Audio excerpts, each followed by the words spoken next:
فأنا ناصح لإخواني بالصدع بالحق تبيض وجوههم. السكوت في مسألة الحزبية يضرها، فاصدع بما تؤمر وأعرض عن المشركين.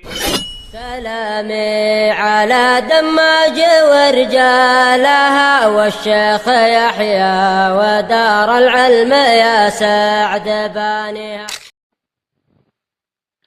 بسم الله الرحمن الرحيم. الحمد لله رب العالمين، والصلاة والسلام على المبعوث رحمة للعالمين وعلى آله وأصحابه أجمعين. أما بعد. Kita lanjutkan pada hadis yang terakhir pada bab ini. Qala Syekh Muhammad bin Abdul Wahhab An-Najdi rahimahullah, wa 'anil Abbas ibn Abdul Muttalib radhiyallahu anhu qala qala Rasulullah sallallahu alaihi wasallam, hal tadruna kam baina as-sama'i wal ard? Qulna Allahu wa rasuluhu a'lam. Dari Al-Abbas bin Abdul Muttalib, beliau mengatakan Rasulullah sallallahu alaihi wasallam bersabda, tahukah kalian berapa jarak antara langit dan bumi? Dan pertanyaan Nabi sallallahu alaihi wasallam di sini, ikhwan, dimaksudkan dua hal, yaitu yang pertama at-tashwiq lima sayadhkur. At-tashwiq yaitu untuk apa? Memberikan kerinduan agar seorang bertanya-tanya apa yang akan disebutkan oleh Nabi. Kemudian yang kedua at-tanbih ila ma sayulqihi alaihim, sebagai tanbih agar perhatian terhadap apa yang mau disampaikan oleh Nabi sallallahu alaihi wasallam. Dan metode ini banyak kita dapati juga dalam Al-Qur'an. Seperti misalnya hal ataka hadithul ghashiyah, hal adullukum ala tijaratin tunjikum min adzabin alim, dan seterusnya. Nah, ini kan yang pertama lit tashwiq, yang kedua lit tanbih.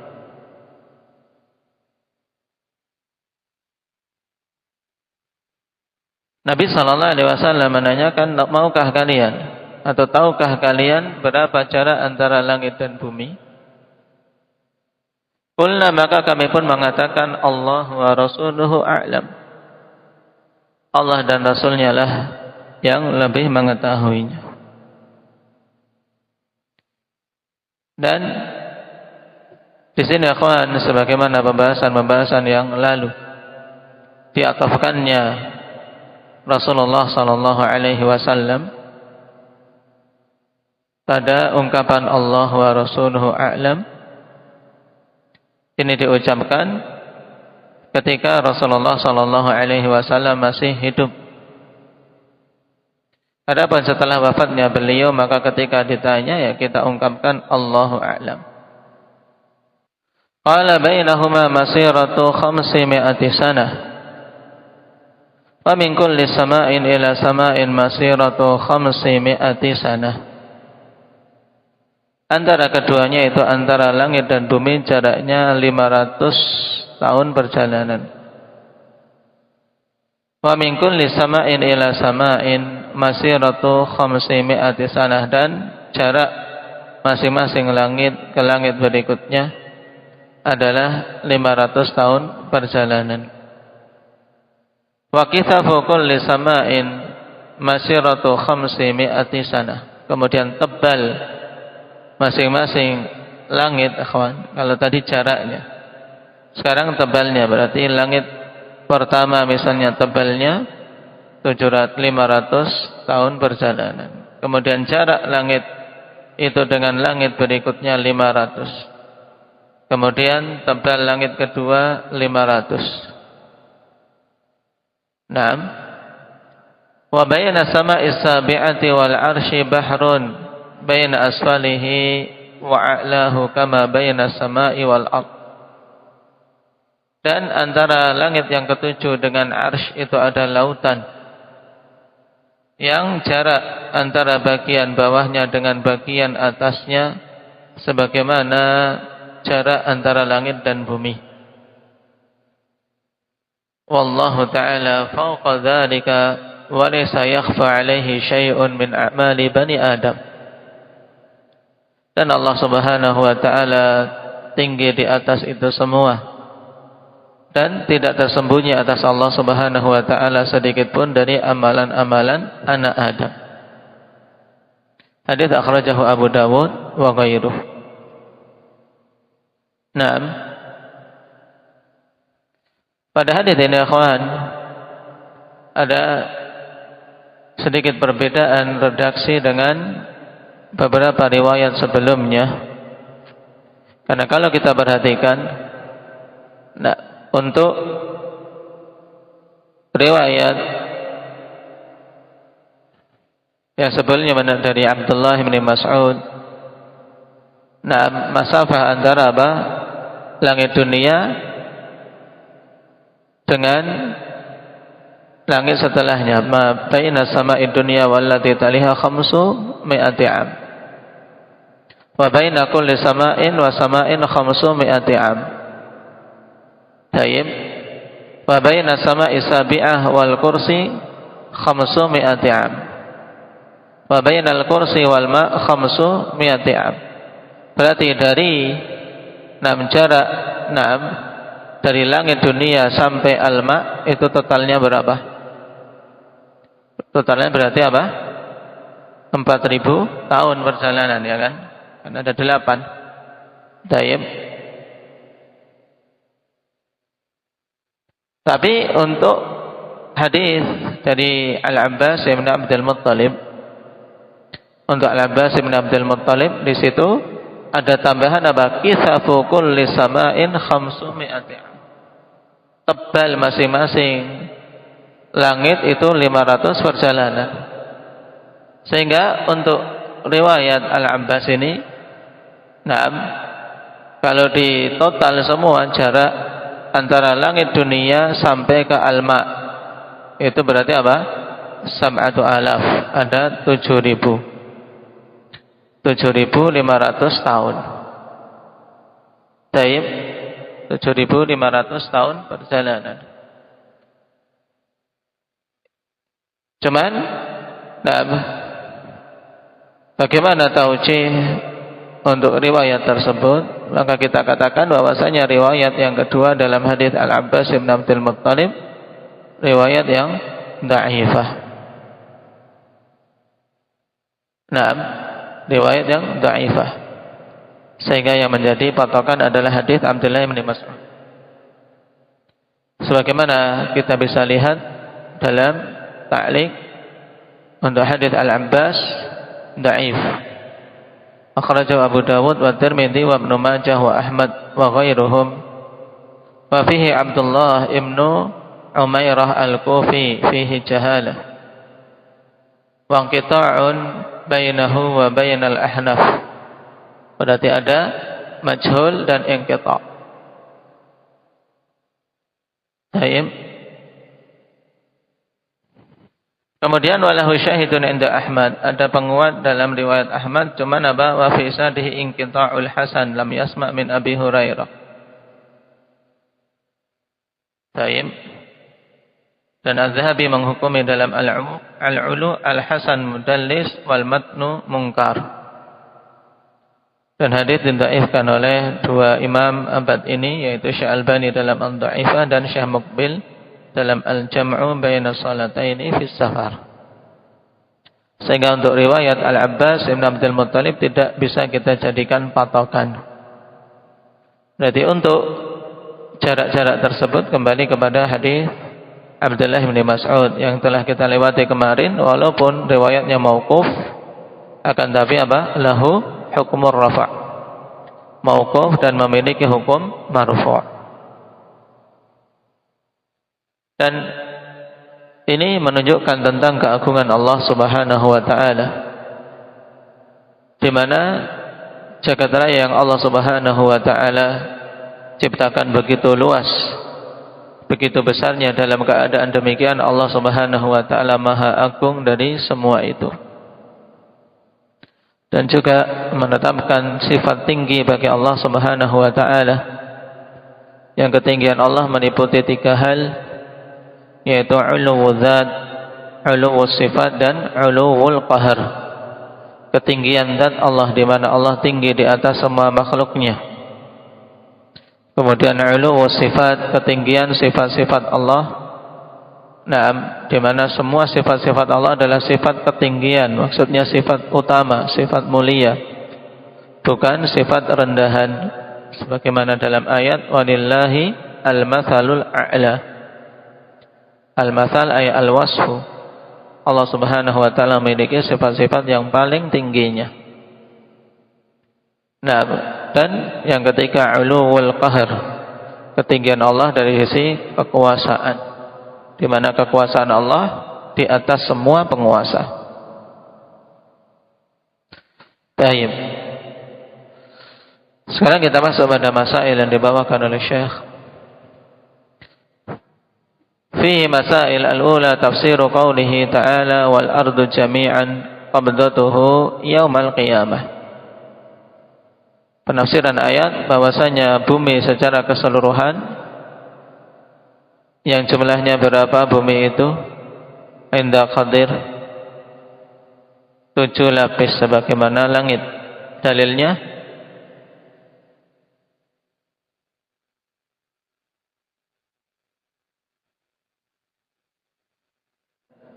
Naam, Allahul ladzi khalaqa sab'a samawatin wa minal ardi mithlahun. Allah lah yang telah menciptakan 7 langit dan menciptakan bumi yang semisal. Maksudnya semisal dari sisi jumlahnya, yaitu 7 lapis. Naam.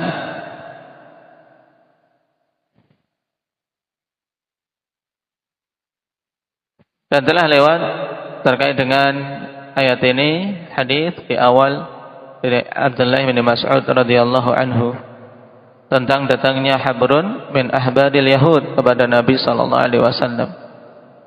Naam, di mana Allah Subhanahu wa taala jadikan langit-langit di 1 jari dan bumi-bumi di 1 jari. Kemudian pepohonan di 1 jari dan seterusnya. Naam, yang kemudian Nabi sallallahu alaihi wasallam membenarkannya.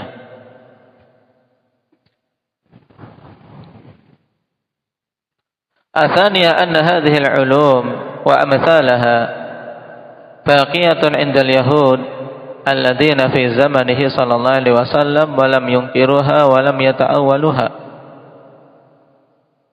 Masalah kedua, bahwasanya ilmu-ilmu ini dan yang semisalnya itu tetap ada di sisi orang-orang Yahudi yang hidup di zaman Nabi sallallahu alaihi wasallam. Dan mereka tidak mengingkarinya serta tidak mentakwilkannya. Naam. Dan ini sindiran kepada ahli tahrif dari kalangan umat ini. Kalau orang-orang Yahudi saja yang hidup di zaman Nabi sallallahu alaihi wasallam terkait sifat-sifat Allah tersebut, nah mereka tidak mengubah-ubahnya. Kenapa? Pada sebagian orang-orang menyimpang dari kalangan ahli takwil, mereka malah apa? Memalingkan dan mentakwil ayat-ayat serta hadis-hadis tentang sifat dari sifat-sifat Allah Subhanahu wa taala. Naam. Sehingga sebagian mereka mengingkari tentang sifat tangan bagi Allah, mengingkari sifat asabi' jari jemari bagi Allah, naam, dan seterusnya. Yang menurut mereka bahwasanya itu tidak masuk di akal, atau menurut mereka akan apa? Berakibat penyamaan. Padahal kaidah hadis sunnati wal jamaah jelas, laisa kamitslihi syai'un wa huwas samiul basir. Setiap sifat yang ditetapkan baik dalam Al-Quran dan As-Sunnah wajib untuk kita tetapkan dan tidak kita samakan dengan sifat para makhluk. Berarti dari sisi ini orang-orang Yahudi masih lebih baik dibandingkan ahli tahrif. Ats-tsalitsah anna al-habra lamma dzakara lin-nabi sallallahu alaihi wasallam saddaqah wa nazala al-Qur'anu bi taqriri dzalik. Bahwasanya pendeta tersebut atau ulama Yahud tersebut tatkala menyebutkan kepada Nabi sallallahu alaihi wasallam, maka Nabi membenarkannya dan turunlah Al-Qur'an untuk membenarkan hal itu. Naam, dan zahir dari perkataan muallif ikhwan dengan ungkapan beliau wa nazala al-Qur'an, seakan-akan Al-Qur'an tersebut turun setelah perkataan si Habr. Padahal bukan demikian. Karena dalam hadis tersebut ungkapannya Tsumma qara'a qaulahu ta'ala. Kemudian Nabi sallallahu alaihi wasallam membaca firman Allah Subhanahu wa taala, "Wa ma qadarullaha haqqa qadrihi wal ardu jami'an qabdatuhu yaumal qiyamah." Yang seperti ini tidak dipahami bahwasanya itu sebagai sebab turunnya ayat. Nah, tidak dipahami itu sebagai sebab turunnya ayat. Dan bahkan pada riwayat hadis tersebut menunjukkan bahwasanya ayat telah turun sebelumnya. Naam.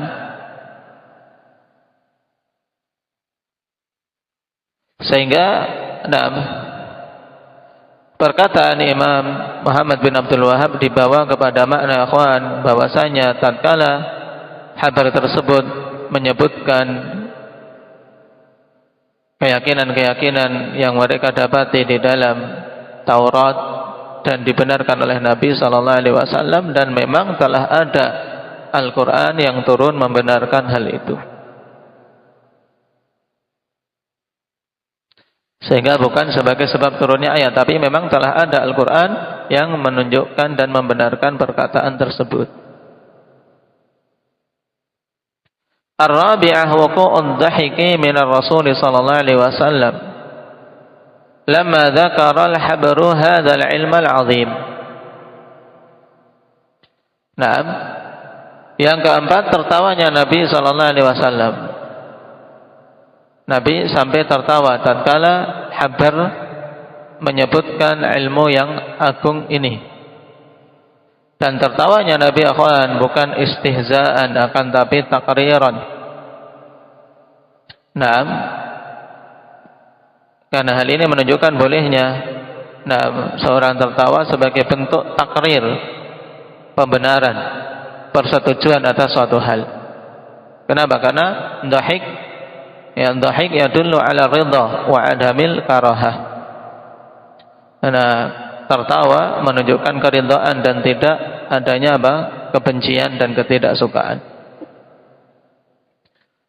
Di sisi yang lain menunjukkan dhahik itu boleh selama pada tempatnya dan tidak terlalu banyak. Karena kalau terlalu banyak tertawa itu akan berakibat mematikan hati. La tukthirud dhahik fa inna kathratad dhahki yumitul qulub. Jangan kalian banyak-banyak tertawa, karena banyaknya tertawa itu mematikan hati.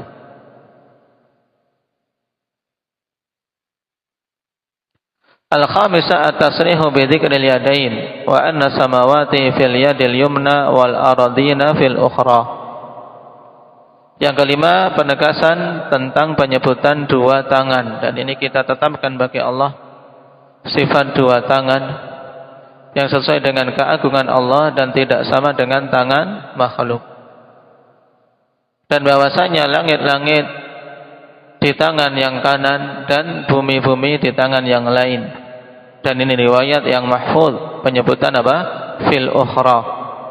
Adapun penetapan sifat kiri bagi Allah Subhanahu wa taala, maka ini telah kita lewati kemarin, hadisnya adalah hadis yang ghairu mahfuz.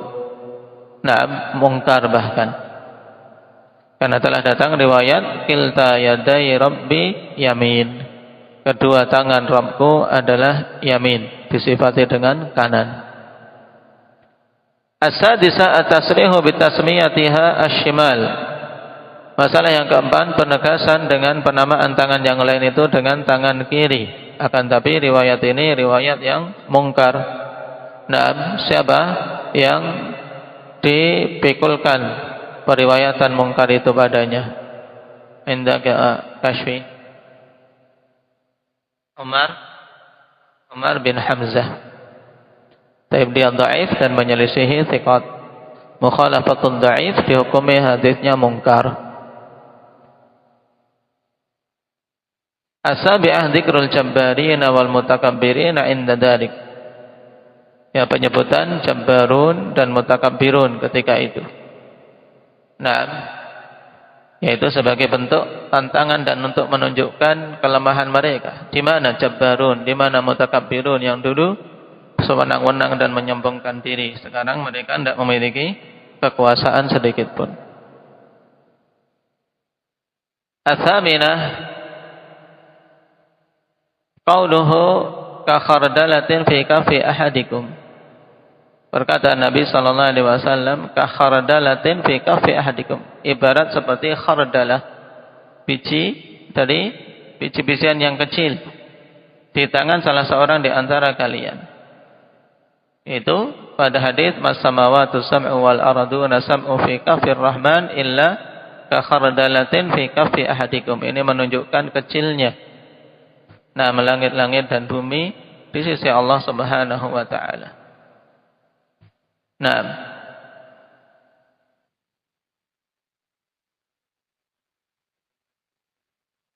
dan asal dari Abdullah bin Abbas setelah kita lewati sanadnya hasan. Dan yang demikian juga memiliki hukum marfu'.